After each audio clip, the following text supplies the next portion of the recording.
Det handler om dig. I forbindelse med, at du er ramt af stress eller en depression, vil det være gøremål, du i normal tilstand udfører med en selvfølge, du nu ikke orker at udføre. Ofte giver det dig en følelse og en tanke af, tag dig dog sammen. Hvad sker der for dig? Du opbygger en form for dårlig samvittighed over, du ikke kan det, som du kunne før. Og ofte en endnu dårligere samvittighed over for din partner, kone, mand, ja, hvem der end måtte være i din nærhed. Prøv en gang at vende scenariet om. Det handler jo om dig.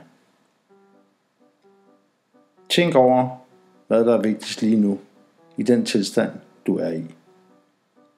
Det vigtigste lige nu, det er dig. Ikke praktiske gøremål, som lidt oprydning, handle ind, hente, tøjvask og andet. Nej, det vigtigste lige nu, for dig, for dine omgivelser, for din partner, mand, kone, whatever, det er dig.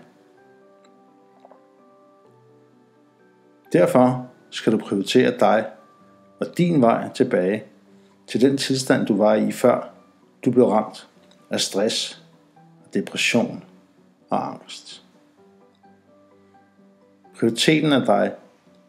Hvis ikke du prioriterer dig, hvem gør det så? Hvis ikke du tager ansvar for dig, hvem gør det så? Hvis du prioriterer oprydning, handle ind og andre små ubetydelige handlinger, før du prioriterer dig, din hvile, din healing, hvad er det så, du nedprioriterer? Dig selv. Dine omgivelser skal også prioritere dig. Du er den vigtigste i denne fase.